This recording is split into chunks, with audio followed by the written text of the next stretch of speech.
One India நேயர்களுக்கு வணக்கம். நான் உங்க சாருகா.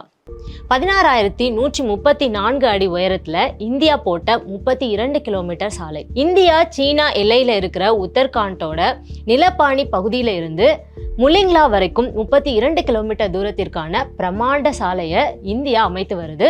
இந்த திட்டம் இந்திய ராணுவ படையினர் பயண நேரத்தை பல மணி நேரங்கள் குறைக்கும். சில இடங்களுக்கு செல்றதுக்கு 4-5 நாட்கள் செலவான நிலையில இனி 4-6 மணி நேரங்கள்ல அந்த இடங்களுக்கு செல்ல முடியும். ஆண்டு முழுவதும் ராணுவ நடமாட்டத்தை மேம்படுத்தி இது பாதுகாப்பை உறுதி செய்யும்.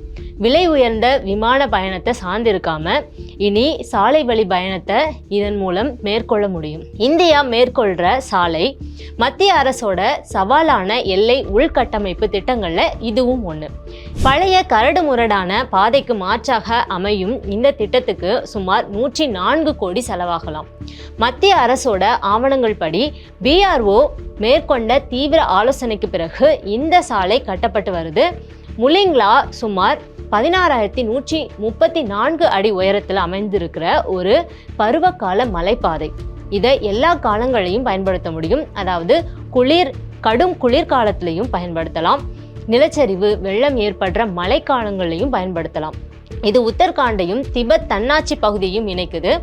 நவீன எல்லைகள் வரையறுக்கப்படுவதற்கு முன்னாடியே இது வணிகர்கள், பொதுமக்கள், எல்லை காவலாளர்களுக்கு பாரம்பரிய இமயமலை பாதையா இது பயன்பட்டுச்சு. இப்போ அங்க முறையான சாலை வருது.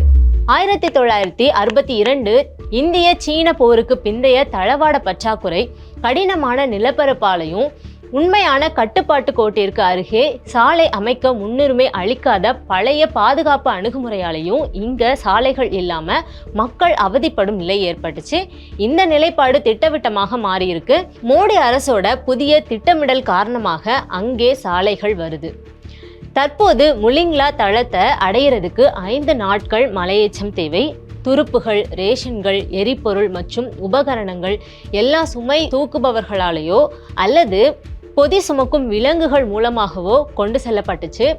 பனிக்காலங்களில் பாதை மூடுறதுனால இந்திய ராணுவம் முன் சேமிக்கப்பட்ட பொருட்கள், விமான தளவாடங்களையே நம்பி இருக்க வேண்டிய ஒரு நிலை இருந்துச்சு. 16,134 அடி உயரத்தில் அமைக்கப்படுற இந்த சாலையால இந்திய ராணுவம் வலிமை அடையும். சில இடங்களுக்கு செல்ல 4-5 நாட்கள் செலவான நிலையில இனி 4-6 மணி நேரங்கள்ல அந்த இடங்களுக்கு போக முடியும். தீவிர வானிலை நேரங்களையும் கூட வாகன போக்குவரத்து சாத்தியமாகி துருப்புகள் சரியான நேரத்துல சரியான இடத்துக்கு கொண்டு செல்ல முடியும். இது 2020 கிழக்கு லடாக் மோதலுக்கு பிறகு இந்தியாவோட உள்கட்டமைப்பு மேம்பாட்டின் வேகத்தை பிரதிபலிக்குது. லடாக் மோதலுக்கு பின்னாடி எல்லையில் புது சாலைகள், பாலங்கள் அமைக்கிறதுல இந்தியா தீவிரம் காட்டி வருகிறது. இதன் ஒரு கட்டமாக தான் இந்த பணிகள் நடந்துட்டு இருக்கு. இது கண்டிப்பாக சீனாவிற்கு ஒரு தலைவலியை தான் கொடுக்கும் அப்படின்னு உலக அரசியல் வல்லுநர்கள் சொல்றாங்க.